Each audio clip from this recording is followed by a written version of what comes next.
एक retired doctor जिन्होंने देखो पूरी जिंदगी पेशेंट्स का इलाज किया। एक दिन शाम को बैठे बैठे वो इंस्टाग्राम पे रील्स स्क्रॉल कर रहे थे। एक रील आती है हमारी फाइनेंस मिनिस्टर निर्मला सीतारमण जी की, और निर्मला सीतारमण जी उस रील में ना एक इन्वेस्टमेंट स्कीम की तारीफ कर रही हैं कि आपका जो पैसा है वो डबल हो जाएगा, गारंटीड रिटर्न्स हैं। तो डॉक्टर साहब को लगा यार, देश की वित्त मंत्री अगर इस इन्वेस्टमेंट स्कीम की तारीफ कर रही हैं तो मुझे जरूर पैसा लगाना चाहिए। उन्होंने 20 लाख रुपए लगा दिए तुरंत की तुरंत। लेकिन अगले दिन जब उन्होंने देखा, पैसा देखने की कोशिश की, बूम, सारा पैसा गायब। देखो, असल में जो निर्मला सीतारमण जी की रील सामने आई थी ना, वो एक डीप फेक वाली वीडियो थी। डीप फेक क्या होता है? एआई वाली टेक्नोलॉजी है जिसमें आप किसी की बॉडी पे किसी का फेस लगा सकते हो, किसी की आवाज जोड़ सकते हो, मतलब फर्जी क्लिप्स आप बना सकते हो डीप फेक की सहायता से। और ये जो है आज के समय में देखो स्कैमर्स का ना नया हथियार है। तो इस पूरे एपिसोड से 4 लेसन्स जो देखने को मिलते हैं, ये 4 लेसन्स हैं। लेकिन इनके बारे में बताऊं उससे पहले आप इन स्कैमर्स का ना मोडस ऑपरेंडी देखिए। मोडस ऑपरेंडी हमेशा इनका ये होता है, सबसे पहले ना ये क्रेडिबिलिटी क्रिएट करते हैं। इस केस में निर्मला सीतारमण जी की जो डीप फेक वाली क्लिप थी वो यूज की गई ताकि ऑथेंटिसिटी साबित की जा सके कि देश का वित्त मंत्री अगर ये बोल रहा है तो देखो सही होगा। कल को देखो प्रधानमंत्री मोदी की यूज की जा सकती है, फेक डीप फेक वाली वीडियो राहुल गांधी की यूज की जा सकती है। तो सबसे पहले वो क्रेडिबिलिटी क्रिएट करते हैं, उसके बाद ना वो साइकोलॉजिकल ट्रैप में फंसाते हैं। देखो इंसान क्या है? इंसान होता है लालची। जब उसे ऐसी बातें सुनाई जाती है ना कि हाँ भाई 5 दिन में पैसा डबल, तो फिर हो जाती है हेरा फेरी। मूवी थी ना फिर हेरा फेरी, 21 दिनों में पैसा डबल। तो जब ऐसी स्कीम्स इंसान सुनता है ना तो उसका लालच वाला जो दिमाग है ना वो ज्यादा काम करने लग जाता है, और जो लॉजिक है वो मर जाता है और वो फंस जाता है ऐसी स्कीम्स में, फिर पैसा गायब। तो ये इनका मोडस ऑपरेंडी है। लेकिन इस एपिसोड से देखो 4 लेसन सीखने को मिलते हैं। सबसे पहला, हमारे देश में देखो स्मार्टफोन का जो पेनिट्रेशन बहुत ज्यादा हो गया है। स्मार्टफोन का पेनिट्रेशन बहुत ज्यादा है, लेकिन डिजिटल लिटरेसी नहीं है। आप अपने आस पड़ोस में देखो, मुझे लगता है कि 100 में से 2-3 लोग होंगे सिर्फ जो डीप फेक वाली जो वीडियो है उसे रिकॉग्नाइज कर सकते हैं। बाकी लोग नहीं कर सकते, उनको समझ में ही नहीं आता वीडियो फेक है या नहीं है। दूसरा, रेगुलेटरी वैक्यूम। जैसे देखो हमारे देश में ना अभी क्रिप्टो करेंसी है, अब म्यूचुअल फंड है, स्टॉक्स हैं, उनसे रिलेटेड तो प्रॉपर रेगुलेशन हमारे देश में है, लेकिन क्रिप्टो से संबंधित अभी प्रॉपर रेगुलेशन ही नहीं है। क्या है क्रिप्टो? क्रिप्टो करेंसी है या फिर क्रिप्टो म्यूचुअल फंड की तरह सिक्योरिटी है?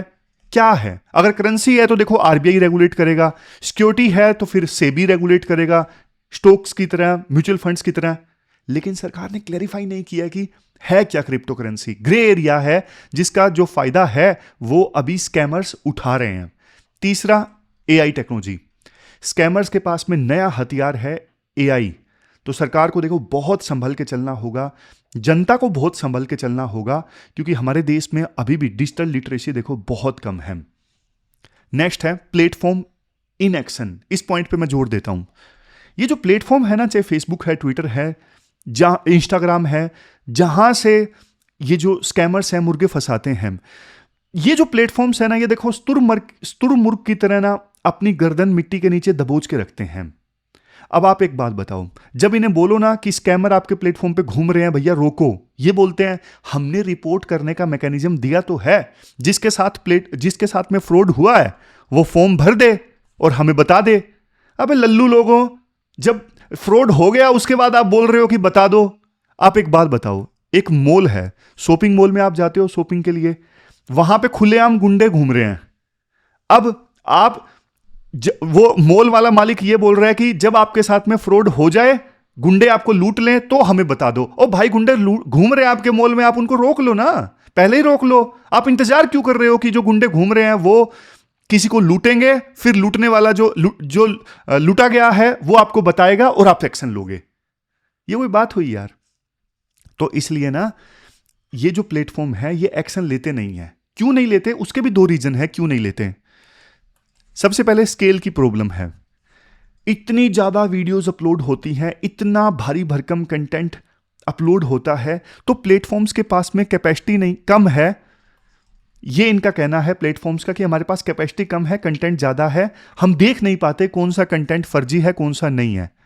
लेकिन एक बात बताओ यार, ये जब जब ये स्कैमर लोग एआई का यूज़ कर रहे हैं, तो ये प्लेटफॉर्म एआई का यूज़ नहीं कर सकते फर्जी कंटेंट को पहचानने के लिए? कर सकते हैं, इतना मुश्किल नहीं है। लेकिन दिक्कत ये है, ये प्लेटफॉर्म वाले करना नहीं चाहते, क्योंकि देखो ये फर्जी कंटेंट पकड़ेंगे तो प्लेटफॉर्म पे वीडियो कम हो जाएंगी, वीडियो कम, एंगेजमेंट थोड़ी बहुत कम हो जाएगी। इसलिए ये प्लेटफॉर्म ना एंगेजमेंट कम करना नहीं चाहते, ये इंडिविजुअल स्क्रूटनी करना ही नहीं चाहते कि हाँ फर्जी कंटेंट को हम पकड़ें। इन्हें डर लगता है ज़्यादा वीडियोस एआई दूर कर देगा प्लेटफॉर्म के ऊपर से और एंगेजमेंट कम हो जाएगा, हमें रेवेन्यू कम मिलेगा। असली जो कारण है वो ये है, इसलिए प्लेटफॉर्म वाले एक्शन लेते नहीं हैं। तो यहां पे देखो 3 पिलर्स की अप्रोच है, मतलब सॉल्यूशन में मल्टी प्रोन्स्ड जो अप्रोच है ना वो राइटर बताते हैं। सबसे पहले सरकार को क्या करना है? सरकार देखो क्रिप्टो का रेगुलेशन करे, आवारा ना घूमने दे क्रिप्टो को। आप ग्रे एरिया मत छोड़ो भाई, क्लैरिफाई करके रखो। स्कैमर तो स्कैम करेगा, आपको एक्शन लेना है। आप लोगों की मेंटलिटी चेंज नहीं कर सकते, हर समाज में स्कैमर आएंगे ही आएंगे। फिर क्या है? Cross border treaty. अब बहुत सारे जो स्कैमर हैं म्यांमार में बैठ के स्कैम करते हैं, थाईलैंड में, कोलंबिया में बैठ के स्कैम करते हैं। तो इन सरकारों के साथ में ना कोऑपरेशन होना चाहिए, ताकि हमारी पुलिस जब इनको पकड़ने के लिए जाए तो ये दिक्कत ना आए। तो इन देशों के साथ में हमारा बढ़िया कोऑपरेशन होना चाहिए। फिर नेक्स्ट पिलर है जनता। जनता को देखो टेक्निकल लिटरेसी देना जरूरी है। जैसे हैंड हाइजीन के बारे में स्कूलों में सिखाया जाता है ना, हाथ कैसे धोने हैं, वैसे ही देखो डिजिटल हाइजीन के बारे में भी ना जनता को सिखाया जाए, सिलेबस में डाला जाए, 4th क्लास में, 5वीं क्लास में, कि पासपोर्ट जो पासवर्ड है वो कैसे बनाना है, कैसे जब आप डिजिटल प्रेजेंस आपकी है तो कैसे ध्यान रखना है चीज़ों का। ये सारा कुछ बच्चों को सिखाया जाए करिकुलम में ऐड करके। तो जागो ग्राहक जागो अभी तक हम सिखाते हैं, अब नारा होना चाहिए जागो डिजिटल ग्राहक जागो। फिर प्लेटफॉर्म के लेवल पे क्या होना चाहिए? भैया आप तो ना रिपोर्ट का वेट मत करो, किसी के साथ फ्रॉड हो जाए तो उसका वेट मत करो, आप प्रोएक्टिव एक्शन लो। अभी क्या है, ये प्लेटफॉर्म वाले बोलते हैं कि जनता अपनी सामान की खुद जिम्मेदार है। जनता जिम्मेदार नहीं है भाई, आप पब्लिशर हो, आपकी भी अकाउंटेबिलिटी बनती है। आपके प्लेटफॉर्म पे ये गलत हो रहा है तो आप स्तुरमुर्ग की तरह आंखें जमीन के नीचे बंद करके नहीं सो सकते।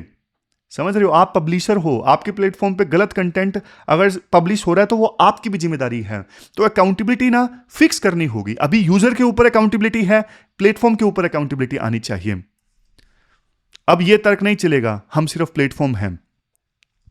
लास्ट में देखो राइटर ये बोलते हैं, जब देखो जैसे डॉक्टर के साथ में घटना हुई, जब ऐसी घटनाएं होती हैं ना तो सिर्फ पैसा नहीं जाता, ट्रस्ट चला जाता है टेक्नोलॉजी के ऊपर से। लोग डरने लगते हैं कि नहीं यार हम ये फेसबुक, टेक्नोलॉजी, बैंकों का ऑनलाइन इस्तेमाल नहीं करेंगे, हम ऑफलाइन में जाएंगे। फिर इससे देश की ग्रोथ रुकती है। तो सरकार, जनता, प्लेटफॉर्म, तीनों की जिम्मेदारियां हैं, तीनों को एक्शन लेना होगा। तो ये पूरा आर्टिकल हमने डिस्कस किया। डेट देखो आज की 13 सितंबर 2025 है। और एक आर्टिकल ये स्कैम वाला तो हमने डिस्कस कर ही लिया, ये द हिंदू का आर्टिकल था।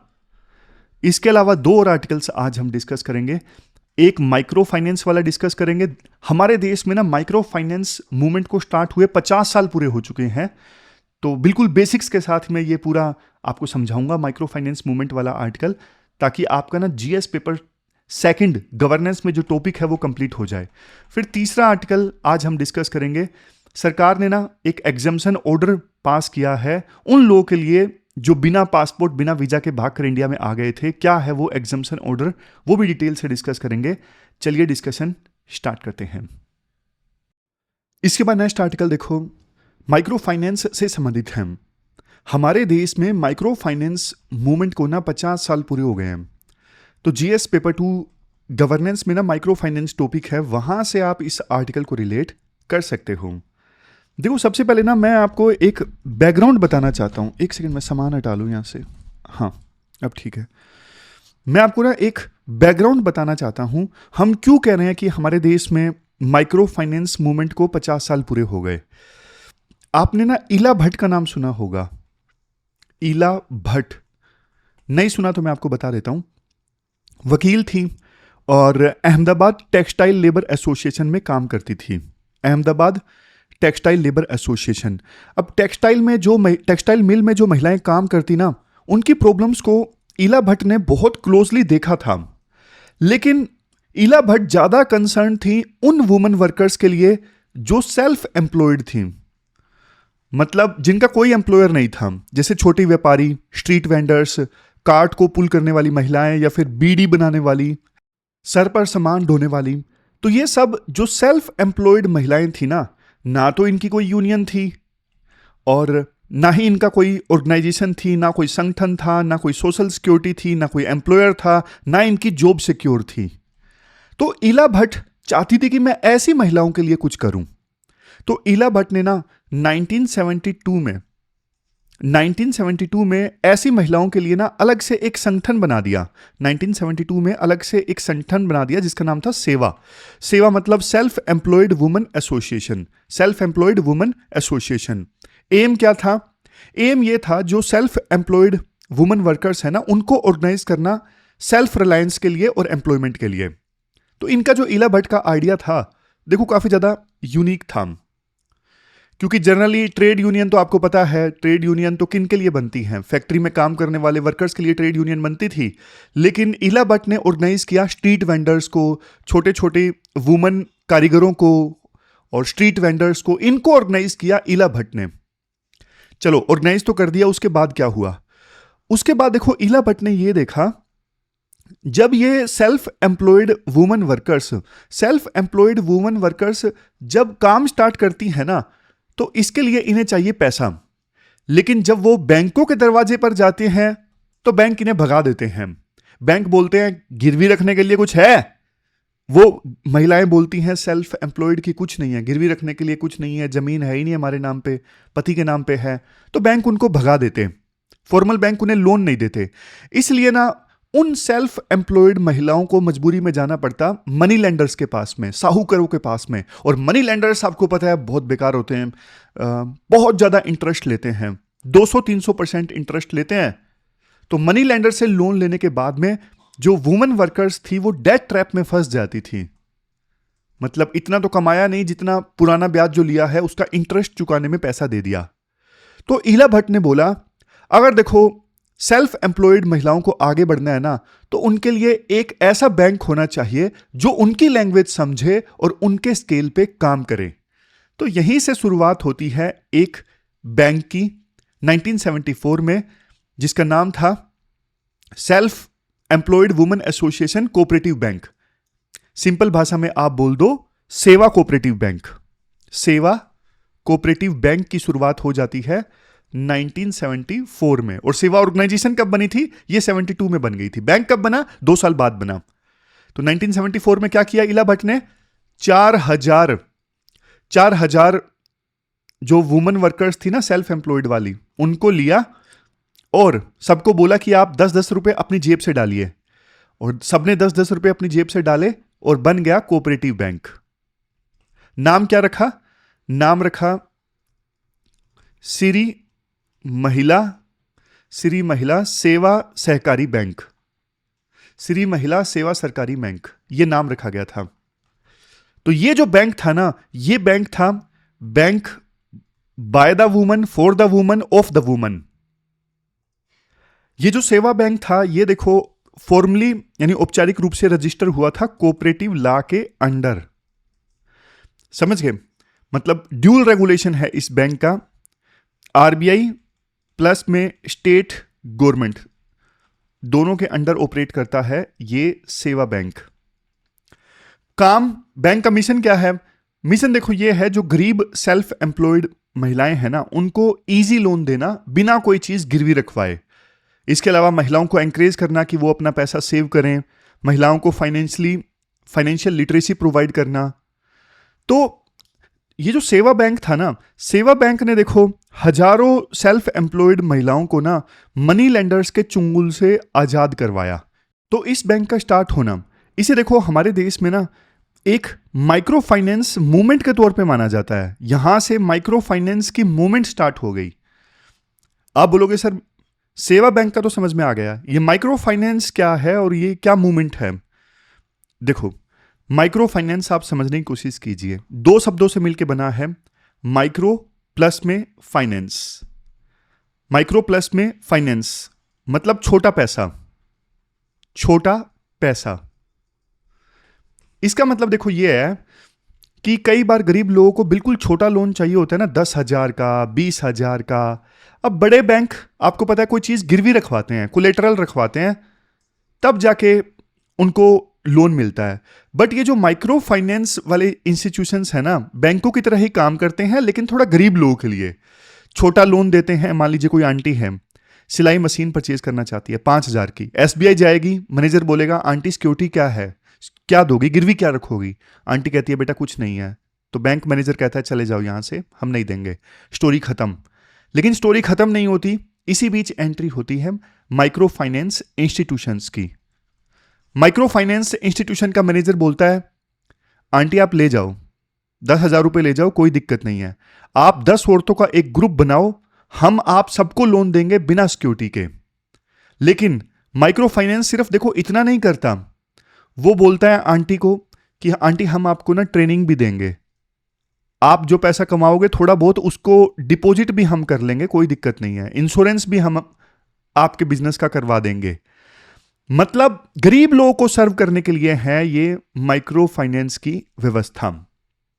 बेसिकली छोटा बैंक बड़ा धमाका, ये वाली बात है।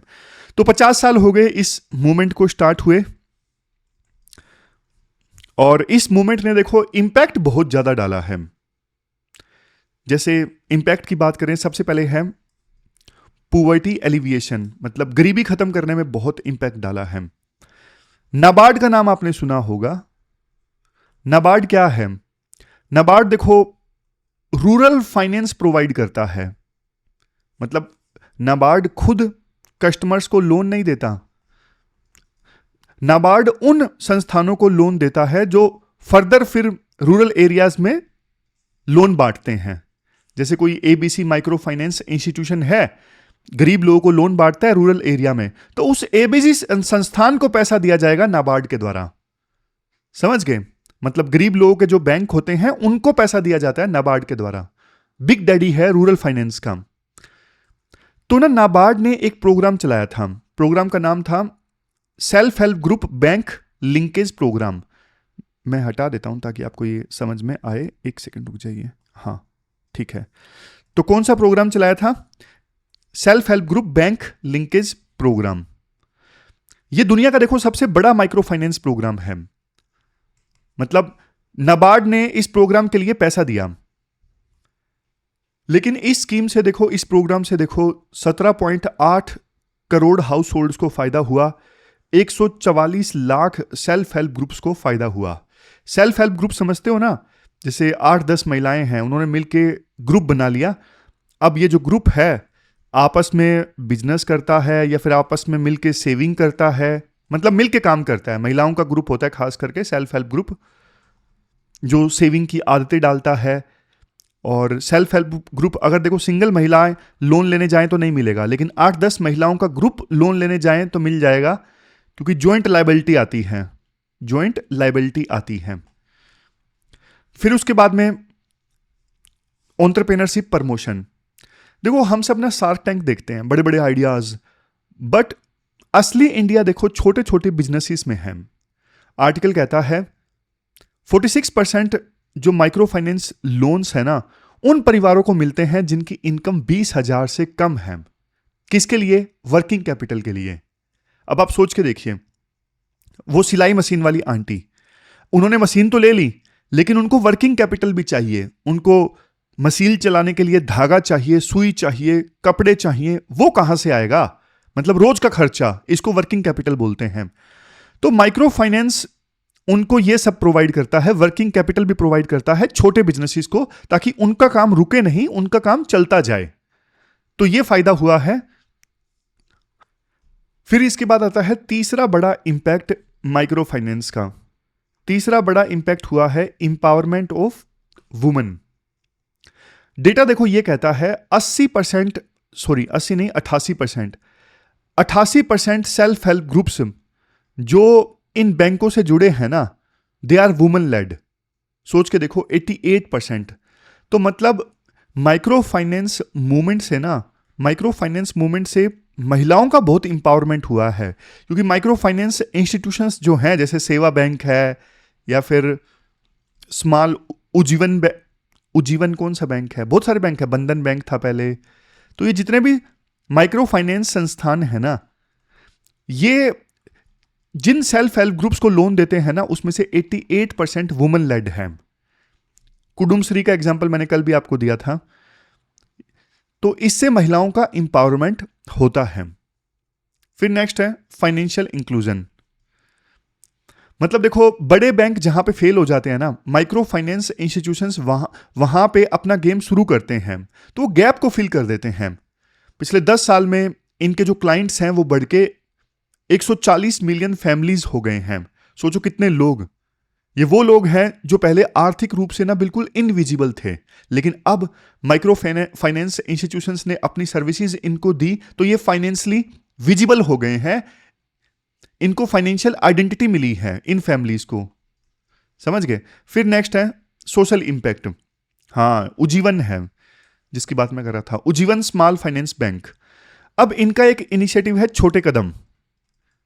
ये लोग सिर्फ देखो लोन नहीं दे रहे हैं, ये बल्कि प्राइमरी हेल्थ केयर सेंटर्स और हॉस्पिटल्स को भी अच्छा बना रहे हैं। क्यों? सिंपल लॉजिक है, अगर लोग बीमार रहेंगे तो लोन कैसे चुकाएंगे? तो हेल्थ भी और वेल्थ भी। ये मकसद है इस छोटे कदम इनिशिएटिव का। मतलब कहने का ये है, ये तो सिर्फ एक एग्जांपल है कि जो माइक्रो फाइनेंस संस्थान है ना, समाज में सोशल इंपैक्ट भी लेके आ रहे हैं। तो ये फायदे मैंने आपको बताए, poverty alleviation, entrepreneurship promotion, empowerment of women, financial inclusion, social impact. तो ये सरकार के कुछ इनिशिएटिव्स हैं जो सरकार ने लिए हैं माइक्रो फाइनेंस इंस्टीट्यूशंस को प्रमोट करने के लिए। जैसे सबसे पहले है self help group bank linkage programme. इसमें क्या है? सेल्फ हेल्प ग्रुप बनाओ, प्रोडक्शन स्टार्ट करो और बैंक से लोन ले जाओ। मुद्रा योजना, इसमें क्या है? बिना कोई चीज गिरवी रखवाए, बिना कोई चीज क्वेश्चन पूछे माइक्रो क्रेडिट मिलता है 20 लाख तक का। छोटे बिजनेसेस के लिए ये लोन मिलता है मुद्रा योजना के अंतर्गत। फिर नेक्स्ट है NBFC MFI फ्लेक्सिबिलिटी। जो देखो आरबीआई है ना, आरबीआई ने ना NBFC को यानी नॉन बैंकिंग फाइनेंशियल इंस्टीट्यूट्स को ये बोला, तुम भी बिजनेस कोरेस्पोंडेंट बन सकते हो। बिजनेस कोरेस्पोंडेंट कौन होते हैं? वो जो दूर दराज के इलाकों में लोगों के घर जाते हैं और बैंकों की सर्विसेज प्रोवाइड करते हैं, यानी लास्ट माइल तक बैंकिंग सर्विसेज प्रोवाइड करना। तो इनको आरबीआई ने NBFC को भी आजादी दे दी कि आप भी बैंकिंग कोरेस्पोंडेंट बन सकते हो। फिर नाबार्ड रीफाइनेंस। नाबार्ड क्या करता है? नाबार्ड देखो माइक्रो फाइनेंस इंस्टीट्यूशंस को ना सस्ते में लोन देता है ताकि वो आगे लोगों को फिर सस्ते में लोन दे सकें। फिर एक आरबीआई फ्रेमवर्क वाला भी पॉइंट है। देखो 2022 में ना आरबीआई ने रूल्स एंड रेगुलेशन डिफाइन कर दिए। 2022 की बात है। जैसे जो माइक्रो फाइनेंस इंस्टीट्यूशंस हैं कितना लोन दे सकते हैं, रीपेमेंट कैसे होगा, ताकि जो माइक्रो फाइनेंस इंस्टीट्यूशंस के रिकवरी एजेंट है ना, वो फिर देखो गुंडे वाला काम ना करें। तो आरबीआई ने बढ़िया रेगुलेशन कर दिया 2022 में, सब कुछ डिफाइन कर दिया, कितना लोन दे सकते हो और रिकवरी कैसे होगी, रिकवरी कैसे नहीं करनी है, कैसे करनी है, सब कुछ फ्रेमवर्क ले आए। लेकिन देखो मतलब सब कुछ सही नहीं है, यहां पे कुछ चैलेंजेस भी हैं। तो राइटर चैलेंजेस और सॉल्यूशन साथ साथ बताते हैं।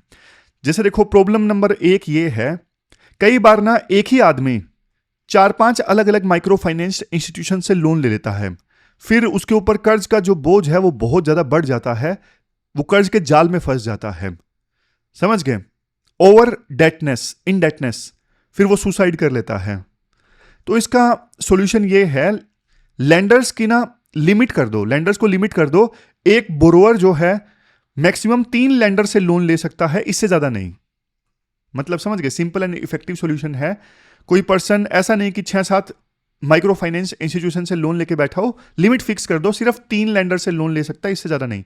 दूसरा प्रॉब्लम ये है कि ना सब जो माइक्रो फाइनेंस इंस्टीट्यूशंस हैं सिर्फ लोन देने पे फोकस्ड करते हैं, काम तो और भी बहुत सारे हो सकते हैं। काम जैसे कि देखो, घर के लिए लोन देना, हाउस के लिए, कोई छोटा अपना घर बनाना चाहता है, पानी से रिलेटेड कुछ इक्विपमेंट लगवाना चाहता है, व्यवस्था करना चाहता है कोई छोटा किसान, उसके लिए लोन देना। तो एक काम कर दो कि इन माइक्रो फाइनेंस इंस्टीट्यूशंस को ना सेक्टर वाइज आप क्लासिफाई कर दो कि ये माइक्रो फाइनेंस इंस्टीट्यूशन हाउसिंग के लिए काम करेगा, ये खेती के लिए काम करेगा। तो इससे फायदा क्या होगा कि माइक्रो फाइनेंस इंस्टीट्यूशंस सिर्फ लोन देने पे फोकस नहीं करेंगे, अलग अलग टाइप का जो छोटा छोटा इंफ्रास्ट्रक्चर है, जैसे घर हो गए, एग्रीकल्चर हो गया, तो उसको डेवलप करने के लिए भी सहायता करेंगे माइक्रो फाइनेंस इंस्टीट्यूशंस, अगर उनको अलग अलग सेक्टर में क्लासिफाई कर लिया जाता है तो। फिर नेक्स्ट क्या है, लो फाइनेंशियल अवेयरनेस, मतलब लोन तो ले लिया लेकिन उसे यूज करना नहीं आता। तो ना फाइनेंशियल लिटरेसी, देखो ये सिर्फ एक टर्म नहीं है, एक हथियार है। तो माइक्रो फाइनेंस इंस्टीट्यूशंस उनको सिखा सकते हैं कि पैसे कैसे मैनेज करने हैं। फिर चौथे नंबर पे है रीजनल डिस्पैरिटी, मतलब देखो नॉर्थ इंडिया में माइक्रो फाइनेंस इंस्टीट्यूशंस उतने सक्सेसफुल नहीं है, लेकिन साउथ में खास करके देखो तमिलनाडु में और केरला में माइक्रो फाइनेंस इंस्टीट्यूशंस इन्होंने बहुत बढ़िया से काम किया है। तो वहां से मॉडल स्टडी करो और नॉर्थ इंडिया और बाकी इलाकों में वो जो मॉडल है वो रेप्लिकेट करो। फिर लास्ट में कंक्लूजन में क्या बोला जा सकता है, कंक्लूजन में ये बोला जा सकता है, देखो माइक्रो फाइनेंस मूवमेंट को ना 50 साल पूरे हो गए और बहुत बढ़िया काम किया है इस मूवमेंट ने। आगे का रास्ता कैसा होना चाहिए, 3 वर्ड्स जरूरी हैं यहां पे। एक है सस्टेनेबल, ऐसा ना हो कि माइक्रो फाइनेंस इंस्टीट्यूशंस खुद डूब जाएं, तो इनकी भी प्रॉफिटेबिलिटी जरूरी है, समझे, इनको सरवाइव करना जरूरी है। दूसरा टेक ड्रिवन, मतलब मोबाइल फोन से लोन दे दो, पेमेंट ले लो, ये देखो फास्ट है, ट्रांसपेरेंट है, एफिशिएंट है, तो टेक्नोलॉजी का ज्यादा से ज्यादा यूज करो। फिर सबसे लास्ट में है रेगुलेशन, आरबीआई का डंडा देखो जरूरी है ताकि गरीबों का एक्सप्लॉयटेशन ना हो। ऐसा ना हो कि ये माइक्रो फाइनेंस इंस्टीट्यूशंस भी ज्यादा इंटरेस्ट लेने लग जाएं, फिर इनमें और मनी लेंडर्स में कोई डिफरेंस नहीं रह जाएगा। तो ये हमने पूरा आर्टिकल डिस्कस किया माइक्रो फाइनेंस मूवमेंट से संबंधित। चलते हैं आगे। इसके बाद नेक्स्ट आर्टिकल देखो, immigration and foreigner exemption order 2025 से संबंधित है। आप सिलेबस में जीएस पेपर सेकंड के इस टॉपिक से आर्टिकल को रिलेट कर सकते हो। क्या कंटेस्ट है, देखो मिनिस्ट्री ऑफ होम अफेयर ने ना एक नोटिफिकेशन जारी किया 1 सितंबर 2025 को। उस नोटिफिकेशन का नाम क्या है, immigration and foreigner exemption order 2025 है। क्या, सिंपल लैंग्वेज में समझिए। आप इमेजिन कीजिए, कल्पना कीजिए, इंडिया एक घर है। घर में आने के लिए क्या चाहिए, परमिशन चाहिए, मतलब पासपोर्ट चाहिए, वीजा चाहिए, है ना। अब ये जो ऑर्डर है ना, ये ऑर्डर कुछ लोगों को एग्जम्पशन देता है, मतलब छूट देता है, राहत देता है कि आप बिना पासपोर्ट, बिना वीजा के भी इंडिया रूपी घर में आ सकते हो, रह सकते हो, जा सकते हो। तो मतलब जैसे कुछ लोगों को ना स्पेशल पास मिल गया है कि वो बिना पासपोर्ट, बिना वीजा के भी इंडिया में रह सकते हैं। तो ये स्पेशल पास किसको मिला है, किसको मिला है, ये स्पेशल पास मिला है, एक तो देखो specified set of Indian citizens हैं, इसके अलावा नेपाल और भूटान के सिटीजन्स हैं, ये तो चलो इनके साथ में हमारी स्पेशल फ्रेंडशिप है। तिब्बतियन रिफ्यूजीज हैं, इनकी स्टोरी अलग है। तिब्बतियन रिफ्यूजीज ये 1962 से पहले भागकर भारत में आ गए थे। उस समय चाइना इनके ऊपर में अत्याचार कर रहा था, तो ये भागकर इंडिया में आ गए थे, तो इनको भी स्पेशल एग्जम्पशन मिला है। समझ रहे हो ना, मतलब ये जो ऑर्डर जारी किया है 2025 में, किन किन लोगों को एग्जम्पशन मिला है कि वो बिना पासपोर्ट, बिना वीजा के इंडिया में एंटर कर सकते हैं, स्टे कर सकते हैं और एग्जिट कर सकते हैं। तो जिन जिन ग्रुप्स को मिला है उनके नाम मैं आपको बता रहा हूं। नेपाल भूटान के सिटीजन्स, दोस्ती है इनके साथ में, नेपाल भूटान के साथ में, specified set of Indian citizens, Tibetan refugees, और सबसे important 6 religious minorities from Afghanistan, Bangladesh, Pakistan. आपको याद होगा सिटीजनशिप अमेंडमेंट एक्ट आया था 2019 में, उसमें यह बोला गया था कि हमारे ये 3 पड़ोसी देश हैं ना, अफगानिस्तान, बांग्लादेश, पाकिस्तान, यहाँ के जो माइनॉरिटीज़ हैं वो भाग कर इंडिया में आते हैं, तो उनके लिए स्पेशल रूल होंगे कि वो सिटीजनशिप इंडिया की हासिल कर सकें। और फिर इसके बाद में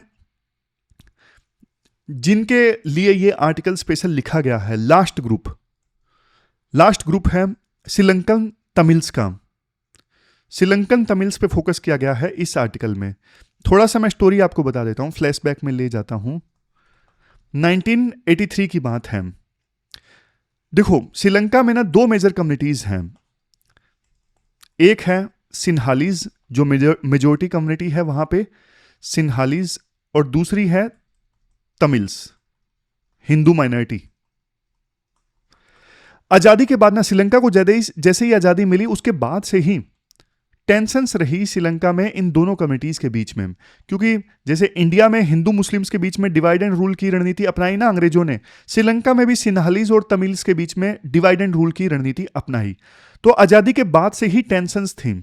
तमिल लोगों को लगता था हमारी लैंग्वेज को रिकॉग्नाइज नहीं किया जा रहा है, हमें राइट्स नहीं दिए जा रहे हैं। तो 1983 में ना ये टेंशन दोनों कम्युनिटीज के बीच में बहुत ज्यादा बढ़ गई, और तमिल लोगों को लगने लगा कि हमारे ऊपर हो रहा है अत्याचार श्रीलंका में। तो बहुत सारी ऑर्गेनाइजेशंस वहां पे बनी, जिनमें से सबसे मेन थी लिट्टे प्रभाकरन, जिसके लीडर थे। तो सिविल वार स्टार्ट हो गया श्रीलंका में, और कुछ जो तमिल मिलिटेंट ग्रुप्स थे वो मांग कर रहे थे कि अलग से देश बनाया जाए। सिविल वार स्टार्ट हो गया श्रीलंका में। सोच के देखो, देखो आपका घर अगर जल रहा है, घर जलाया जा रहा है, आपकी जान को खतरा है, तो आप क्या करोगे?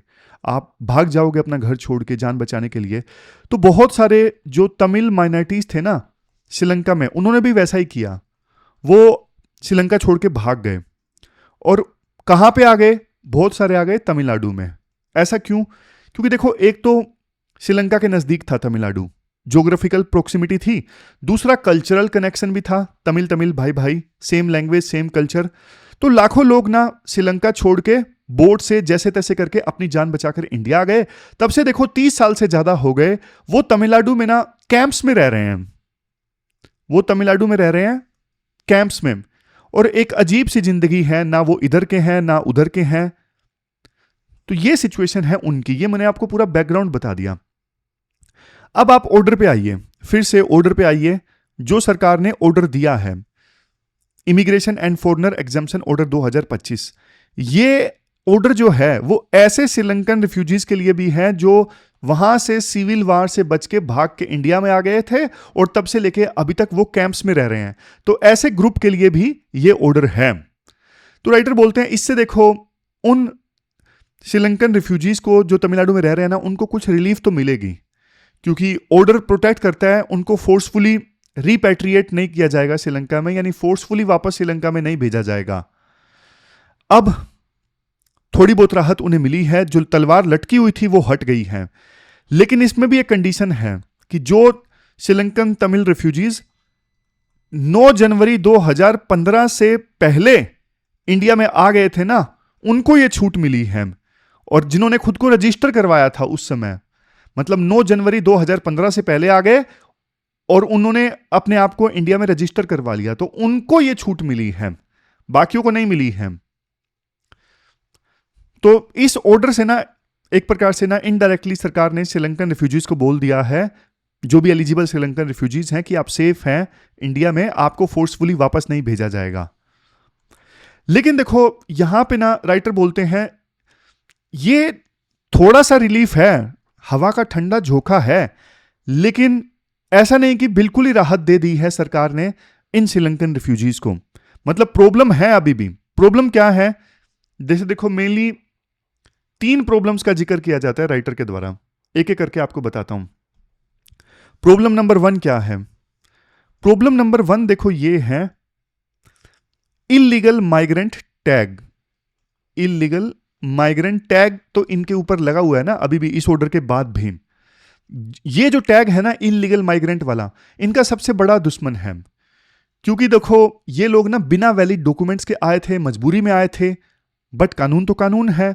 जब तक ये टैग नहीं हटेगा ना, उनके लिए इंडियन सिटीजनशिप का दरवाजा हमेशा बंद रहेगा।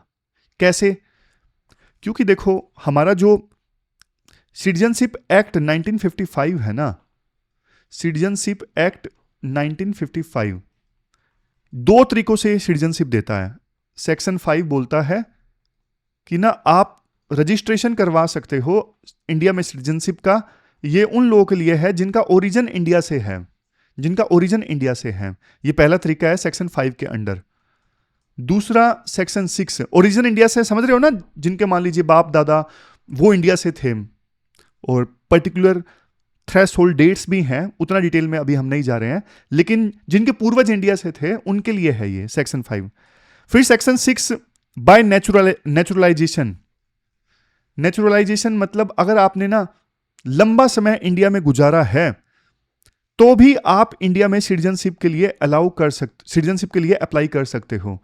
तो आप बोलोगे सर ये जो श्रीलंकन तमिल रिफ्यूजीज हैं ये तो 30-30 साल से इंडिया में रह रहे हैं, इन्होंने लंबा वक्त गुजार लिया है, तो इनको क्यों नहीं सिटीजनशिप हम दे रहे?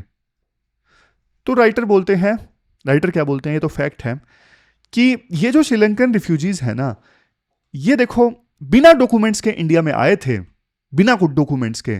तो ये नेचुरलाइजेशन वाला सेक्शन 6 है ना, ये उनके लिए है जो वैलिड डॉक्यूमेंट्स के साथ इंडिया में आए और उन्होंने लंबा समय इंडिया में गुजारा, फिर वो अप्लाई कर सकते हैं इंडियन सिटीजनशिप के लिए। लेकिन ये दोनों जो सेक्शंस है ना, ये उनके लिए नहीं है जो बिना डॉक्यूमेंट्स के इंडिया में आए। तो अभी देखो सिचुएशन ये हो गई है, इस ऑर्डर के आने के बाद में, ये जो ऑर्डर अब सरकार लेके आई है ना, इस ऑर्डर के आने के बाद में सिचुएशन ये हो गई है, सरकार बोल रही है कि हम आपको इंडिया में रहने तो देंगे, मतलब फोर्सफुली वापस नहीं भेजेंगे श्रीलंका में, लेकिन हां सिटीजनशिप नहीं देंगे। तो ये सिचुएशन पैदा हो गई है। तो ये पहली प्रॉब्लम है इल्लीगल माइग्रेंट का टैग, भाई इनको सिटीजनशिप नहीं मिलेगी। दूसरी प्रॉब्लम क्या है, CAA का कनेक्शन, जो 2019 में एक्ट आया था ना, सिटीजनशिप अमेंडमेंट एक्ट। अब इसमें देखो 3 देशों के जो नॉन मुस्लिम कम्युनिटीज थी ना, उनके लिए सिटीजनशिप की प्रोसेस को फास्ट ट्रैक कर दिया गया था। तो राइटर बोलते हैं श्रीलंकन जो तमिल रिफ्यूजीज है ना, उनको क्यों नहीं इंक्लूड किया गया सिटीजनशिप अमेंडमेंट एक्ट में? सरकार का लॉजिक ये था कि श्रीलंका आतंक से नहीं बल्कि सिविल वार से प्रभावित था। तो डिबेट का मुद्दा देखो ये है, मतलब परसिक्यूटेड तो ये भी लोग थे ना, मतलब जैसे सिटीजनशिप अमेंडमेंट में बोला गया है कि हमारे 3 पड़ोसी देश पाकिस्तान, बांग्लादेश, अफगानिस्तान, यहां पे नॉन मुस्लिम्स के ऊपर अत्याचार होता है। तो श्रीलंका में भी तो तमिल रिफ्यूजीज के ऊपर अत्याचार हुआ था ना। तो ये सेग्रीगेशन करना कि वो आतंकवाद से प्रभावित हैं, ये सिविल वार से प्रभावित हैं, ये सेग्रीगेशन गलत है। ये दूसरी प्रॉब्लम है। फिर तीसरी प्रॉब्लम क्या है? तीसरी है long term visa hurdle. Long term visa hurdle, इसके बारे में भी मैं थोड़ा सा आपको बता देता हूं। देखो आप बोलोगे सिटीजनशिप छोड़ो, इंडिया में Sri Lankan Tamil refugees normal life जी सकें, क्या इसके लिए कुछ है? सिटीजनशिप तो चलो भारत सरकार नहीं दे रही है, वो इंडिया में नॉर्मल लाइफ जी सकें, क्या उसके लिए कोई प्रोविजन है? इसके लिए देखो एक प्रोविजन होता है लॉन्ग टर्म वीजा। क्या होता है? Long term visa. ये सिटीजनशिप नहीं है बट उससे थोड़ा कम है। अगर देखो लॉन्ग टर्म वीजा मिल जाए तो आपको फिर बैंक अकाउंट खोलने की आजादी मिलती है, प्रॉपर्टी खरीदने की आजादी मिलती है, प्रॉपर जॉब, हायर एजुकेशन, इन सब का मौका आपको मिलता है। लेकिन गेस व्हाट, श्रीलंकन जो रिफ्यूजीज है ना, वो लॉन्ग टर्म वीजा के लिए भी एलिजिबल नहीं है। 30 साल से वो हमारे देश में रह रहे हैं, लेकिन वो अच्छी जॉब नहीं कर सकते, अपने बच्चों को टॉप कॉलेजेस में नहीं भेज सकते, तो वो हेल्पलेसनेस फील करते हैं। वे फॉरवर्ड क्या हो सकता है? वे फॉरवर्ड में भी राइटर 3 सॉल्यूशन बताते हैं। कौन से हैं 3 सॉल्यूशन? जल्दी से आपको बता देता हूं। सबसे पहले जो ये लॉन्ग टर्म वीजा है, इसको थोड़ा लिबरलाइज करो कि कम से कम आप सिटीजनशिप नहीं दे रहे हो तो लॉन्ग टर्म वीजा तो दे दो। आर्टिकल एग्जांपल देता है तिब्बतियन रिफ्यूजीज का, उन्हें एक सर्टिफिकेट ऑफ आइडेंटिटी दिया गया है। तिब्बतियन रिफ्यूजीज को जो भाग के चाइना से आए थे, सर्टिफिकेट ऑफ आइडेंटिटी उन्हें दिया गया है। तो उनके पास में ये सर्टिफिकेट होता है ना, सर्टिफिकेट ऑफ आइडेंटिटी, इसके बेस पे वो ट्रेवल कर सकते हैं, काम कर सकते हैं। तो इसी प्रकार का मॉडल श्रीलंकन तमिल रिफ्यूजीज के लिए भी अपनाया जा सकता है, उन्हें भी कोई आइडेंटिटी का सर्टिफिकेट दिया जा सकता है। फिर दूसरा पॉइंट, दूसरा सॉल्यूशन राइटर देते हैं वॉलंटरी रिपैट्रिएशन। बहुत सारे श्रीलंकन तमिल रिफ्यूजीज जो इंडिया में हैं वो वापस जाना चाहते हैं, मतलब खुद से वापस जाना चाहते हैं, लेकिन वो कहते हैं हम वापस श्रीलंका चले तो जाएं, लेकिन हमारी कोई व्यवस्था तो करो। इंडिया और श्रीलंका दोनों को ना मिलकर काम करना चाहिए, एक स्ट्रक्चर्ड असिस्टेंस स्कीम लॉन्च करनी चाहिए कि जो रेफ्यूजीज वापस श्रीलंका में जाना चाहते हैं ना, कि उनकी असिस्टेंस, उनको मदद की जाए, वहां पे उनको घर दिया जाए, जॉब दी जाए, तब तो वो वापस जाएंगे ना श्रीलंका में। फिर तीसरा सॉल्यूशन क्या है? Local integration. लोकल इंटीग्रेशन में क्या आएगा? ये उनके लिए है जो वापस नहीं जाना चाहते हैं, जिनका सब कुछ अब इंडिया में है। देखो, उन्हें अब हमें ना हमारे समाज में धीरे धीरे इंटीग्रेट करना पड़ेगा, उनको लीगल स्टेटस देना होगा, सिटीजनशिप का प्रोसेस उनके लिए हमें आसान करना पड़ेगा। आखिरकार देखो, वासुदेव कुटुंबकम हमारी पॉलिसी है। तो ये 3 सॉल्यूशंस राइटर देते हैं। फिर लास्ट में कंक्लूजन में क्या बोलते हैं राइटर? लास्ट में कंक्लूजन में ये बोला जाता है कि एक तरफ देखो देश की सिक्योरिटी है, दूसरी तरफ इंसानियत है, हमें दोनों के बीच में बैलेंस एस्टैब्लिश करना होगा और ह्यूमन अप्रोच यहां पे यूज करनी होगी। डॉक्टर BR अम्बेडकर ने एक बार बोला था, fraternity is the principle which gives unity and solidarity to social life. क्या बोला था अम्बेडकर साहब ने? फ्रेटर्निटी यानी भाईचारा एक ऐसा प्रिंसिपल है जो देखो सोशल लाइफ में एकता और एकजुटता बनाता है। तो इसी कोट पे काम करते हुए सरकार को फैसला लेना चाहिए। लास्ट में क्वेश्चन देख लीजिए जो आपको अटेम्प्ट करना है। ये माइक्रो फाइनेंस से संबंधित क्वेश्चन यूपीएससी ने 2020 में पूछा था। ये आपको अटेम्प्ट करना है। 15 मार्क्स का ये क्वेश्चन है, 250 वर्ड्स में आपको इसका आंसर देना है। तो ये थी हमारी आज की डिस्कशन। कल मिलते हैं फिर से एक नई डिस्कशन के साथ। तब तक आप अपना ध्यान रखिए, अच्छे से पढ़िए। Thank you very much for discussion.